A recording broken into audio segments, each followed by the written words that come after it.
अस्सलामुअलैकुम dear student, मैं एहसानुद्दीन। और आज हमारे पास जो प्रोनाउंस के टाइप्स हम पढ़ रहे हैं। कल हमने आपको पता है कि प्रोनाउंस क्या है। जब हम नाउन की जगह कोई रिप्लेस करें किसी वर्ड्स को तो उसको हम प्रोनाउंस कहते हैं। जैसे मैंने आपको एग्जांपल दिया था कि जैसे क़ायद आज़म 1976 में पैदा हुए थे, फिर उन्होंने इब्तिदाई तालीम वहाँ से हासिल की, फिर वो आला तालीम के लिए इंग्लैंड चले गए। ये जो उसके नाम की जगह हम वो यूज़ कर रहे हैं, तो ये क्या है? प्रोनाउंस है। प्रोनाउन के डिफरेंट टाइप्स है। मेरे ख्याल में 7 टाइप्स है, जिसमें हमने 3 पढ़ चुके थे। कल हमने जो पढ़े थे पर्सनल प्रोनाउन। पर्सनल प्रोनाउन में हमारे पास 3 टाइप्स है, first person, second, third. First में आई, वी, मी, माइन है। सेकंड में यू, यूअर्स है। एंड थर्ड में he, she, it, they, here and singular name है। सेकंड जो हमने पढ़ा था डेमोन्स्ट्रेटिव प्रोनाउंस, वो नाउन जिसमें हम किसी ऑब्जेक्ट को डेमोन्स्ट्रेट करते हैं, जैसे दिस है, दैट है, दीज है और दैट है। उसके बाद हमने पढ़ा था इंट्रोगेटिव प्रोनाउन। इंट्रोगेटिव प्रोनाउन नाम से जाहिर है कि वहां पे हम क्वेश्चन करते हैं, जैसे विच, हु, होम। सही है। तो आज हम टाइप नंबर 4 पढ़ेंगे relative pronoun. Relative pronoun. Relative pronoun क्या है? Those pronoun which are used to link one statement to another. Those pronoun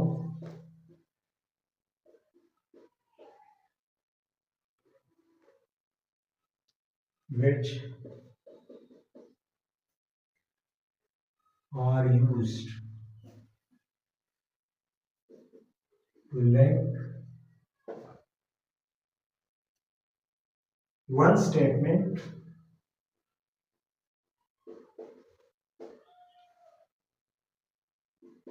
to another. और ये हमें क्या करते हैं? ज्वाइन करते हैं, हमें हेल्प करते हैं फ्रेज और क्लास में। फिर अब यहाँ क्वेश्चन क्रिएट होता है कि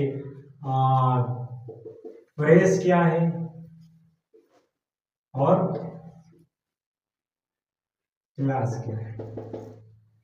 फ्रेज लैक ऑफ सब्जेक्ट भी हम कहते हैं, lack of subject of sentence, या जिस सेंटेंस में सब्जेक्ट नहीं हो वो क्या कहलाते हैं? Phrase. Whose sentence without subject। याद रखना, जब जो सब्जेक्ट के अलावा है वो उसको हम क्या कहते हैं? फ्रेज। और जो जिसमें सब्जेक्ट हो ये इसकी उलट है,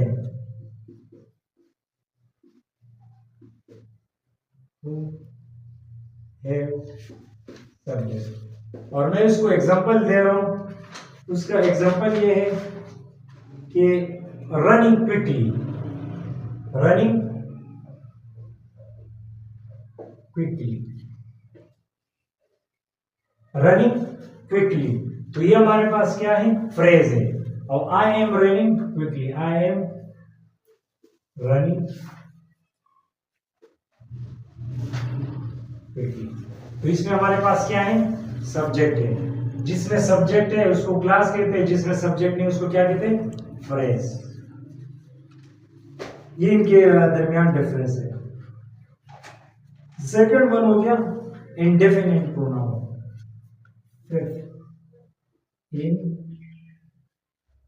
indefinite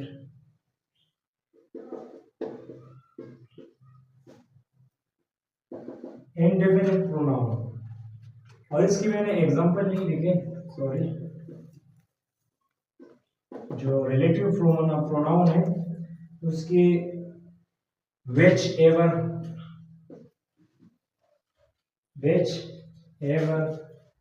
whom ever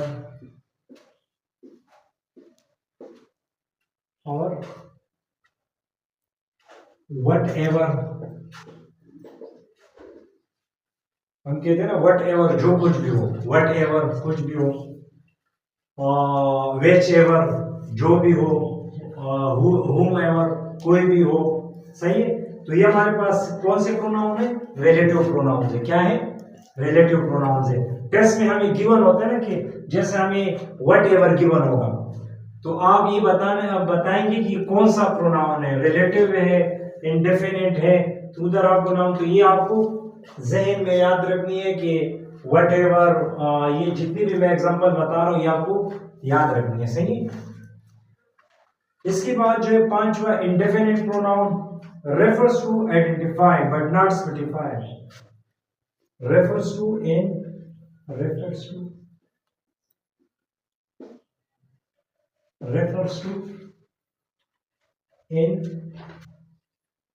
identify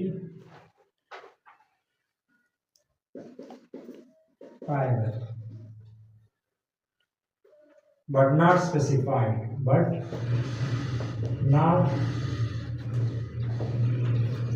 specified,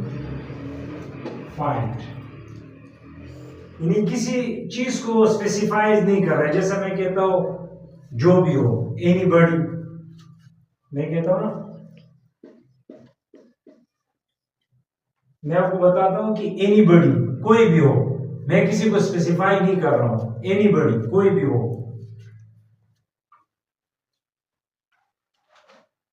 each, हर कोई, इसमें भी किसी को, एवरीवन, मैं कहता हूं tomorrow present everyone in the class, इसका मतलब है मैं किसी को स्पेसिफाई नहीं कर रहा हूं, सबको कह रहा हूं कि आप क्लास में आ जाओ। तो ऐसी प्रोनाउन जो किसी को स्पेसिफाई नहीं कर रहे हैं, तो ऐसी प्रोनाउंस को हम इंडेफिनिट प्रोनाउंस कहते हैं। 6 पे reflexive pronoun,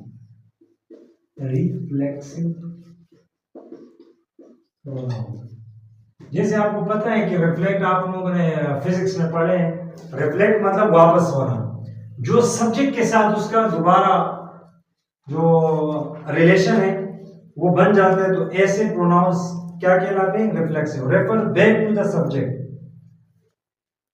refers back to the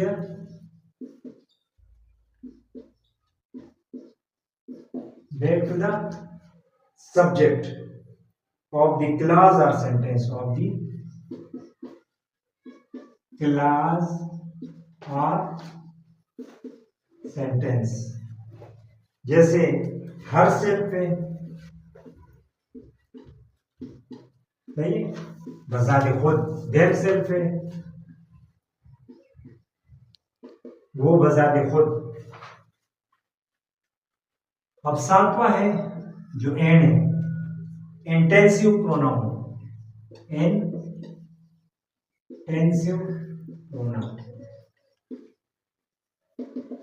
pronoun क्या? Are used to emphasise their antecedent, या intensive pronoun are identical in the form to the reflexive, are used to emphasize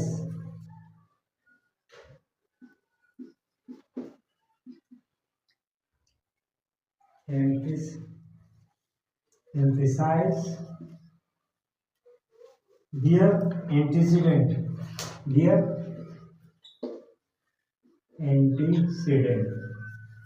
antecedent उसको कहते हैं, जैसे यहां आली है, सही है, और यहां पे उसका जो कोई माई सेल्फ हो या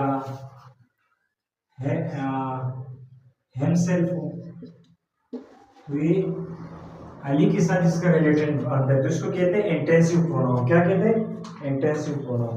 इसमें मैं आपको डिफरेंस बताता हूं, इसमें my self, them self.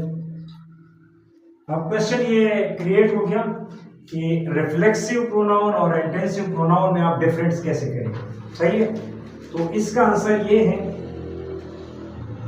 Show the action. ये रिफ्लेक्सिव प्रोनाउंस क्या करते हैं? Reflexive pronoun show the action, reflexive pronoun क्या करते हैं? Show the action back to the subject, back to the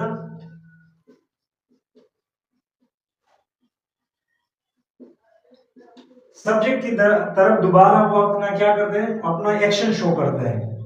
जबकि show the action where intensive pronoun, where intensive pronoun, where intensive pronoun add emphasis, add emphasis, add emphasis to sentence। मैं आपको example देता हूं। Example ये है कि I cut myself, I cut myself while shaving, while shaving। The CEO herself, the CEO herself, आपको पता है जो हेम सेल्फ है वो लड़के के लिए यूज होता है, हर सेल्फ लड़की के लिए। Her self will make the announcement, will make the announcement। अब आप इस जुमले को देखिए, यहां पे आप इंटेंसिव आपकी जो रिफ्लेक्सिव और इंटेंसिव में यहाँ I cut myself while shaving, जब मैं शेव कर रहा था तो मैंने क्या कर दिया? अपना जो कट लगाया फेस पे या कहीं पर। तो ये क्या कर रहे हैं? सब्जेक्ट की तरफ एक्शन कर रहे हैं। क्या कर रहे हैं? सब्जेक्ट की तरफ एक्शन कर रहे हैं। तो ऐसे प्रोनाउंस को हम क्या कहते हैं? Intensive pronoun. ये आप जुमले से पता चलेगा कि अगर वो उसको सब्जेक्ट की तरफ उसके साथ रिलेशन बन रहे हैं तो इसका मतलब ये रिफ्लेक्सिव है। अगर नहीं बन रहे, जैसे कहते हैं the CEO herself will make the action, announcement, इन्हीं सीईओ ने खुद क्या कर दिया? ऐलान कर दिया। सही, सीईओ ने खुद ऐलान कर दिया। तो ऐसे जुमले जिसमें एक्शन जो है वो सब्जेक्ट की तरफ जा रहा हो तो वो रिफ्लेक्सिव है, और जिसका सब्जेक्ट की तरफ नहीं जा रहा हो तो उसको क्या कहते हैं? इंटेंसिव। और यहाँ पे मैंने बता दिया कि I cut my self while shaving, जब मैं शेव कर रहा था कट लग गया मुझसे शेव पे। जबकि the CEO herself will make the action, तो अनाउंसमेंट, सीईओ ने क्या कर दिया? बजाते खुद ऐलान कर दिया। सही है, तो ये डिफरेंस आप याद रखना, बकाया ये दोनों सेम है। आज हमारा क्लास प्रोनाउंस की जो बकाया टाइप्स थे, जिसमें हमने रिलेटिव प्रोनाउंस पढ़ा। रिलेटिव प्रोनाउंस में वो प्रोनाउंस होते हैं जो एक दूसरे के साथ क्या बनाते हैं? रिलेशन बनाते हैं। वो फ्रेज भी हो सकते हैं, क्लास भी हो सकते हैं। फ्रेज मैंने आपको बताया कि विदाउट सब्जेक्ट अगर कोई जुमला है तो क्या है? फ्रेज है। और अगर जिसमें सब्जेक्ट है तो वो क्या है? वो क्लास है। जैसे मैंने आपको रनिंग क्विकली, तो इसका मतलब ये क्या है? फ्रेज है। और आई एम रनिंग क्विकली, मैं तेज दौड़ रहा हूं, तो इसमें आई क्या है? सब्जेक्ट है, तो ये क्या है? क्लास है। Indefinite pronouns refers to identical but not specified any person। इन्हीं किसी को स्पेसिफाई नहीं कर रहे। मैं कहता हूं एनीवन, एनीबॉडी, ईच। सही है, तो ऐसी प्रोनाउंस को हम क्या कहते हैं? Indefinite pronouns. अभी जो है सिक्स जो है ना, रिफ्लेक्सिव प्रोनाउंस। ऐसे प्रोनाउन जो बैक टू द सब्जेक्ट को एक्शन शो करें, जैसे हर सेल्फ है, देम सेल्फ है। और यहाँ पे इंटेंसिव प्रोनाउन भी है, वो एम्फसाइज, वो क्या करते हैं? उसकी एक्शन में क्या करते थे? एडिशन करते हैं। उसको फिर मैंने आपको जुमले से बता दिया कि इसमें भी माई सेल्फ और देम सेल्फ है। आपको क्या करना है कि जहां पे सब्जेक्ट की तरफ इशारा कर रहा है तो इसका मतलब ये क्या है? रिफ्लेक्सिव है। अगर जहां सब्जेक्ट की तरफ वो इशारा नहीं कर रहा है तो क्या कर रहे हैं? रिफ्लेक्टिव है और इंटेंसिव है, सॉरी। तो I cut my self with shaving, मुझे कट लगा जब मैं क्या कर रहा था? शेव कर रहा था। तो इसका मतलब ये अपनी तरफ इशारा कर रहा है। यहाँ पे कह रहे थे CEO herself will make the announcement, CEO ने खुद अनाउंसमेंट की।